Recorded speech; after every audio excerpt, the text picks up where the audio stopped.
Shalom sahabatku, sebelum kita merenungkan kebenaran firman Tuhan di pagi hari ini, mari kita sama-sama berdoa. Bapa kami yang ada di sorga, kami mengucap syukur untuk pagi hari yang Kau berikan ini. Pagi hari ini, kami ingin kembali mendengar dan merenungkan tentang kebenaran firman-Mu, biar kebenaran firman-Mu yang terus menuntun dan mengajar kami sepanjang hari ini. Amin. Pagi hari ini, kita akan merenungkan kebenaran firman-Nya dengan tema harta yang tidak pernah habis oleh waktu. Mari kita buka Alkitab di dalam kitab 1 Raja-Raja pasal 2 ayat yang pertama sampai ayat yang keempat. Demikian firman Tuhan. Ketika saat kematian Daud mendekat, ia berpesan kepada Salomo anaknya, "Aku ini akan menempuh jalan segala yang fana. Maka kuatkanlah hatimu dan berlakulah seperti laki-laki. Lakukanlah kewajibanmu dengan setia terhadap Tuhan Allahmu dengan hidup menurut jalan yang ditunjukkannya dan dengan tetap mengikuti segala ketetapan, perintah, peraturan, dan ketentuannya, seperti yang tertulis dalam hukum Musa, supaya engkau beruntung dalam segala yang kau lakukan dan dalam segala yang kau tuju. Dan supaya Tuhan menepati janji yang diucapkannya tentang aku, yakni, jika anak-anakmu laki-laki tetap hidup di hadapanku dengan setia, dengan segenap hati dan dengan segenap jiwa, maka keturunanmu takkan terputus dari tahta kerajaan Israel." Ada satu pesan dan nasihat Daud, nasihat seorang ayah bagi anak laki-lakinya. Inilah nasihat yang penting dan sangat berguna bagi semua kita, terutama bagi kaum laki-laki yang sudah atau yang akan menjadi kepala keluarga. Nasihat Daud bagi Salomo anaknya adalah, lakukanlah kewajibanmu dengan setia terhadap Tuhan Allahmu dengan hidup menurut jalan yang ditunjukkannya dan dengan tetap mengikuti segala ketetapan, perintah, peraturan, dan ketentuannya. Jika kita memperhatikan pesan dan perkataan Daud kepada Salomo anaknya, sesungguhnya apa yang menjadi pesan teramat sangat penting dari seorang bapa kepada anaknya?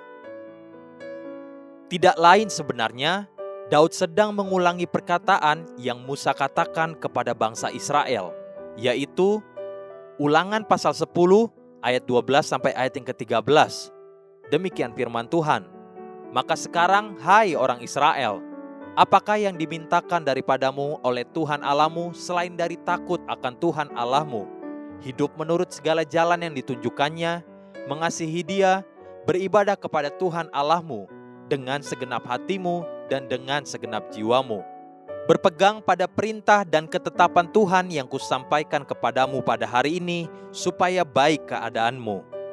Jadi dengan kata lain, pesan Daud yang terakhir bagi Salomo anaknya adalah, takutlah akan Allah dan berpeganglah kepada perintahnya. Itulah dua pesan penting terakhir yang disampaikan oleh Musa, lalu disampaikan juga oleh Daud sebagai pesan terakhir bagi anaknya. Kemudian lama setelah itu, setelah Salomo menjadi tua dan hampir menghembuskan nafas terakhirnya, Salomo memberi pesan maha penting yang terakhir bagi anak-anaknya demikian. Pengkhotbah pasal 12 ayat 12 dan ayat yang ke-13. Demikian firman Tuhan, "Lagi pula, anakku, waspadalah. Akhir kata dari segala yang didengar ialah, takutlah akan Allah dan berpeganglah pada perintah-perintahnya, karena ini adalah kewajiban setiap orang." Jadi sesungguhnya, jika ada sebuah harta benda yang abadi, yang juga dapat menjadi sebuah warisan yang tidak akan pernah habis dimakan oleh waktu, tidak akan habis oleh ngengat dan karat, tidak akan kadaluarsa sekalipun berganti-ganti zaman, harta berharga itu adalah takut akan Tuhan dan berpegang kepada perintah-perintahnya. Itulah warisan yang Musa berikan kepada Israel turun-temurun. Ada jeda waktu kurang lebih 300 tahun antara Musa dan Daud, plus 50 atau 60 tahun lagi dari Salomo muda ketika menerima nasihat dari Daud, sampai kepada waktu Salomo yang sudah menjadi tua yang memberikan nasihat kepada anak-anaknya.